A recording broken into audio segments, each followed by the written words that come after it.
What is up, guys? Welcome to the Altitude University. Hunter here. What we're gonna be doing today is we're gonna be taking our drone out for about a 20-minute flight.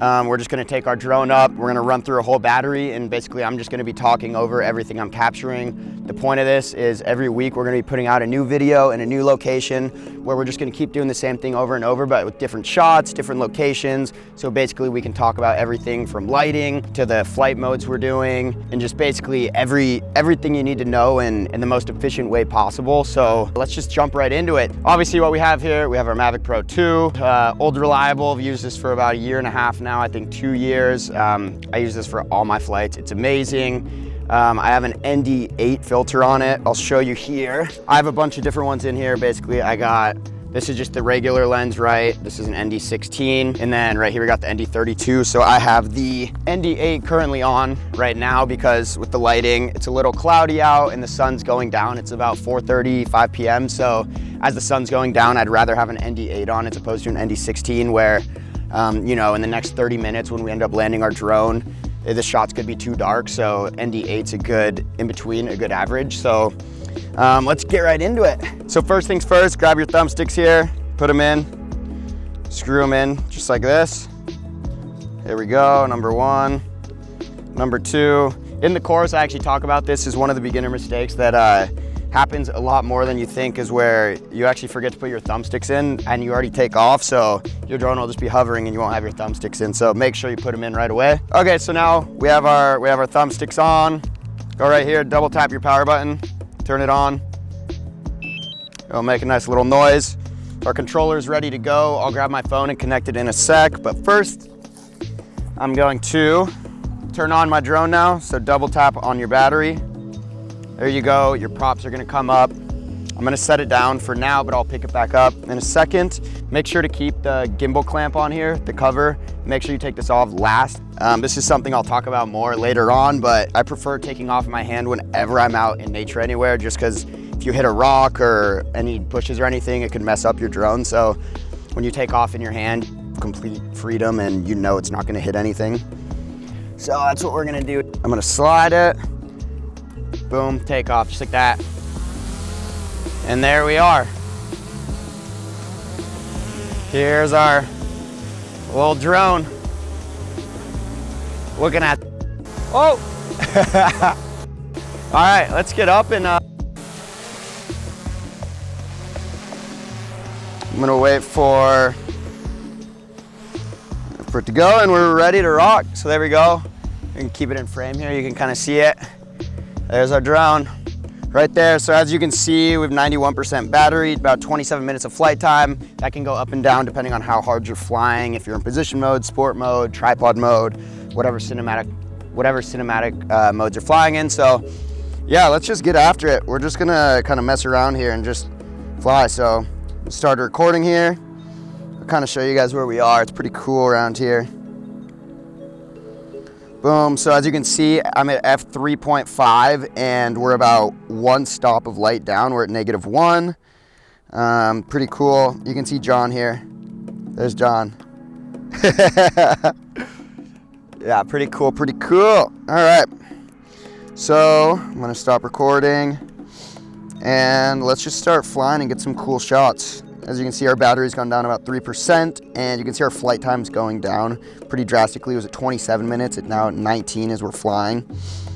So I'm just gonna get a shot here, kind of panning to the left, focusing in on this rock formation. I think it looks pretty cool.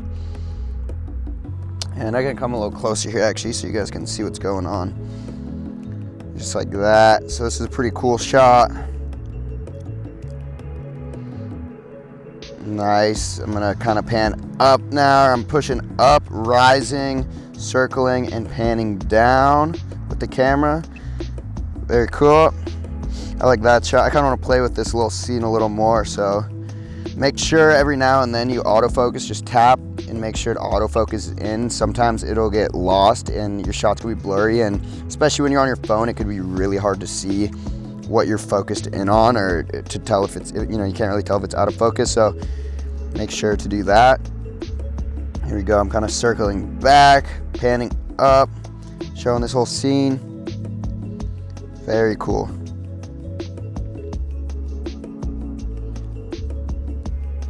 Nice. Pretty cool shot.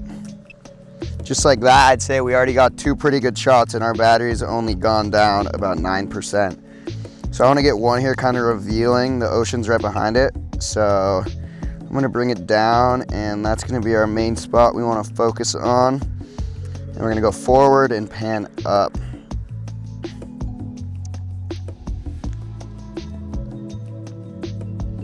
There you go. All I'm doing is pushing forward and panning up. Kind of showing the ocean and Malibu there in the background. Pretty cool. Nice. Very cool, very cool.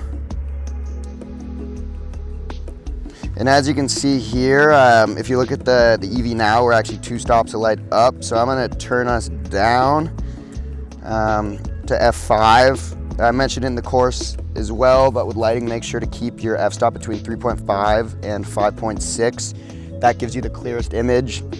Anything above that, if you need to bring it above f5, it might get a little, it just loses image quality pretty much. So that's why it's important to have an ND filter on and make sure you use the right one, because if I was using the ND16 as opposed to the ND8, all of this footage would be way too dark and none of it would be useful, and I would have to bump my ISO up, which would bring in grain, and then the image quality is not as good as it should be. So now I'm gonna get a shot, just pan in here to the right. There we go. Very cool, very cool.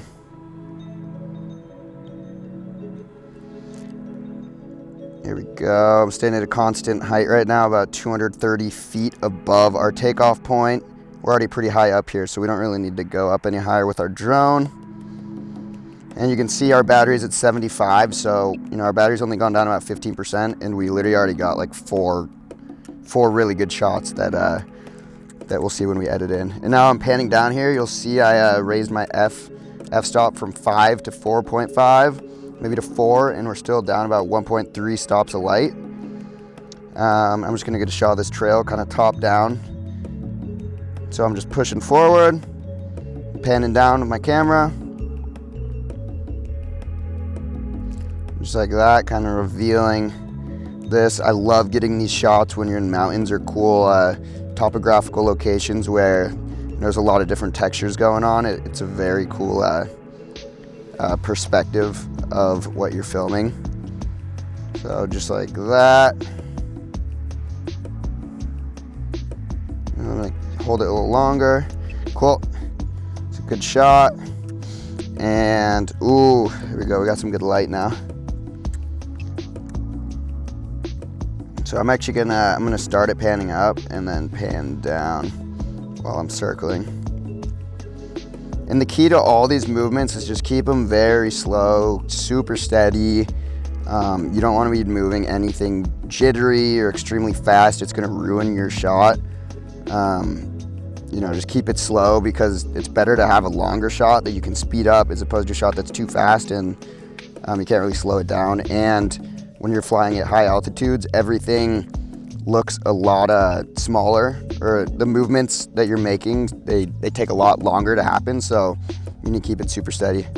As you can see, our distance, we're 4,500 feet away now, which is extremely far, but the location we're at, it's super open, so there's nothing really interfering with it, but we're pretty far away here from our starting point. We're right about there, actually. I'm gonna turn around here. I'm gonna play this area, bring my f-stop to 4.5, maybe get a shot here, pushing forward, and then I'm gonna play with those trails a bit more. So I'm pushing forward and actually sinking at the same time right now. Just like that. And our battery is only at 65, and we already got all of these great shots to use. Here we go. Just like that, very cool, very cool.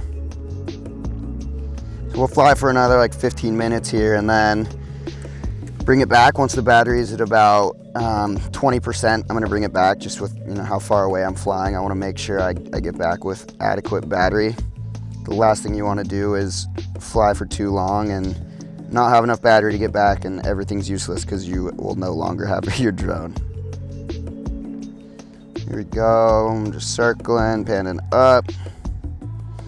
And the key with a lot of these shots too is you can do some pretty cool combinations. So, you know, we have the camera, which goes up and down. We can go sideways, we can go left and right, we can circle, we can rise. So when you combine, you know, all three combinations of movements together, that's where your shots get very cinematic and very cool. But at the same time, keep it simple. Don't feel like you need to do anything too crazy.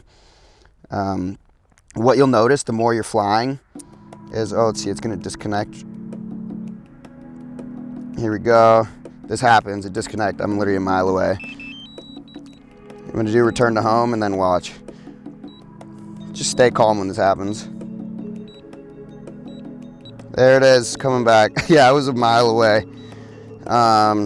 Yeah, so we're now coming right back. That was a very good example of when you disconnect, or no matter how far away you are, it could happen anywhere, but your controller, it could just literally, you can lose signal. I have full service, full bars, but depending on where you're flying, there's like radio towers, antennas, and sometimes the signal, for whatever reason, will just disconnect. It happens, just stay calm and just make sure you have line of sight.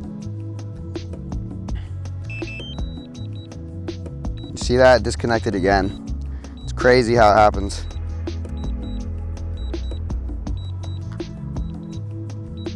All right, so I'm just gonna bring us a little closer now so it doesn't disconnect again. Yeah, I'm literally a mile away. So there we are. Flying that plane. All right, yeah, so let's bring us a little closer here. We're still at 50% battery. It's also a good example to realize when you're flying, it's super easy to get sidetracked and not check your distance. So make sure you do that, check your distance, and just know exactly where you're flying. And like I said, if you have line of sight, you can still disconnect, but you know, there's radio towers everywhere and things literally just happen. So just stay calm, press the return to home button, and it's gonna go to where you took off. And it'll connect the closer you get. So good little example there. So let's play around a little bit closer to us now. It's good, our battery's getting a little lower, so it's better to, you know, start flying a little closer to our takeoff point anyways. So that's what I'm gonna do. Let's see, here we go, it's disconnected again. I don't know what's going on around here. I'm still really far away, but let's see. All right, I'm gonna bring us a lot closer back if it's gonna keep disconnecting. Wow, yeah, the signal is really bad here. Yeah, there we go. Let's bring us back here. As you can see, if you look at the top right, you can see the signal is coming back a little here. There we go, now we have full bars, just like that. It's really weird, it's like in a pocket, or there's a lot of interference. Crazy. So we'll just play around here a little bit closer, no biggie. Let's keep getting some more shots, get some more circles here, panning up. Just like that. Super cool, super cool. And we've already got this area here. Maybe let's see. I'm gonna bring us in a little bit closer to us. Now we're about 1,000 feet away, so we're a lot closer here. Let's get another one here.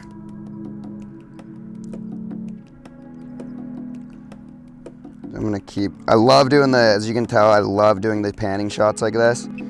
This also, this will be pretty cool here. This rock formation, it's super cool if you do this. If you come above things like this, it's cool to do this with anything where there's depth to it, you know, like tall structures or anything. What you're gonna do, go to it, boom, make sure your autofocus is on, record, and then I'm gonna scoot this way, right here, and then sync. Let's bring it a little more. Sync and twist at the same time, like this. These are really fun shots to do. Yeah, move a little to the left here. I'm getting pretty close to that. Just like that. I'm pretty close to this rock. Let's see, I'll move a little back here.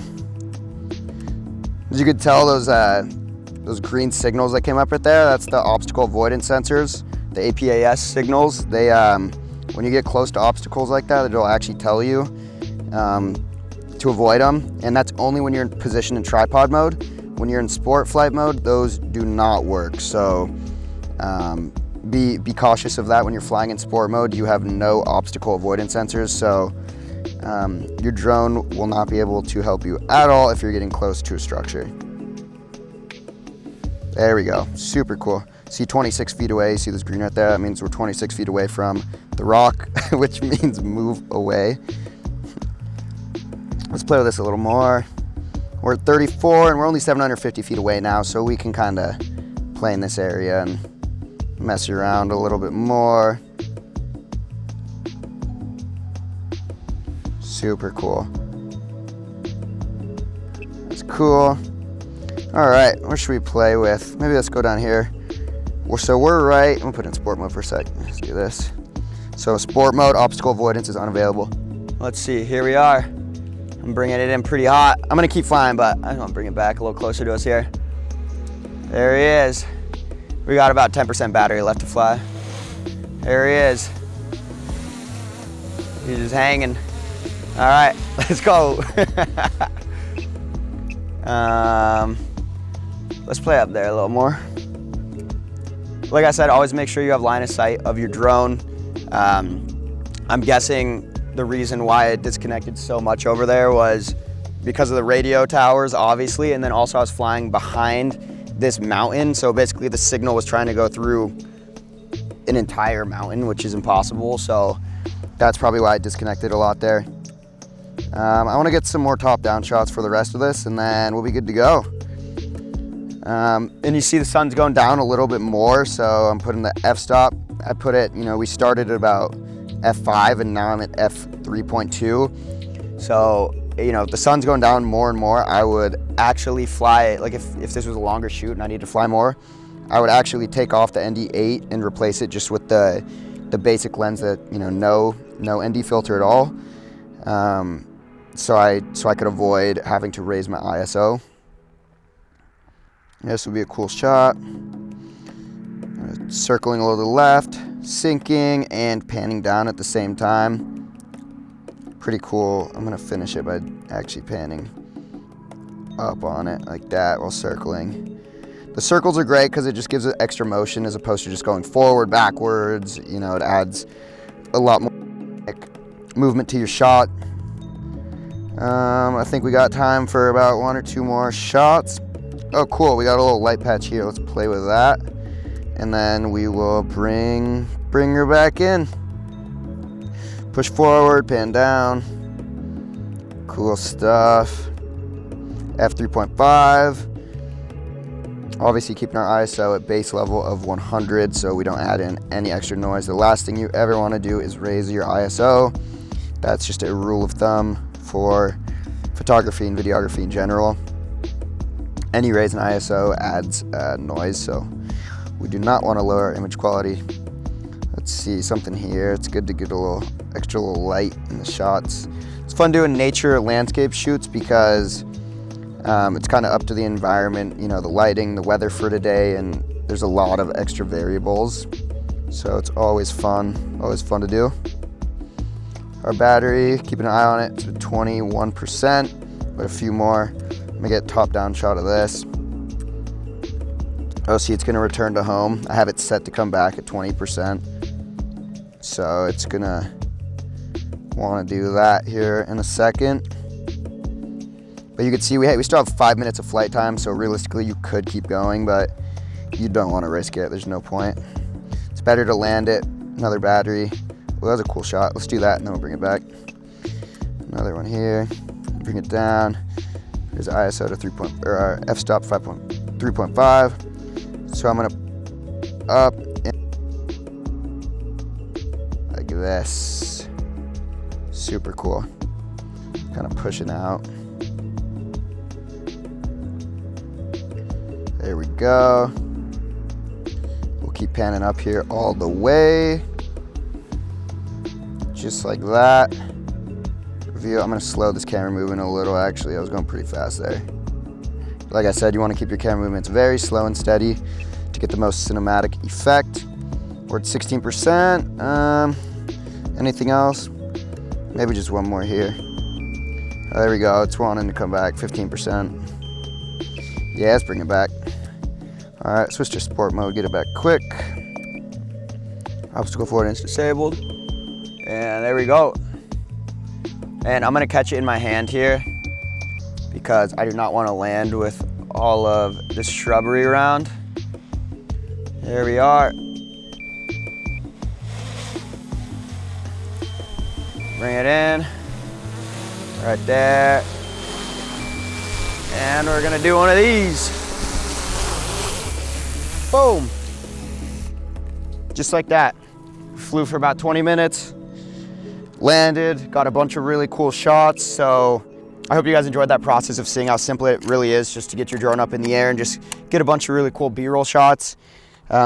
Just like anything, the key to getting better at it is just doing it a lot of times. Just keep doing it. We're gonna be putting out one of these a week with the goal of you just being able to watch it through, listen to what I'm saying, picking up little nuggets of advice as I'm flying, you know, because I'm just talking on the top of my head about what I'm capturing in terms of, you know, lighting, the camera movements I'm doing, basically just trying to help you get the most cinematic shots possible as I'm just doing it in real time. I want to keep these very raw and uncut just to provide the most value as possible.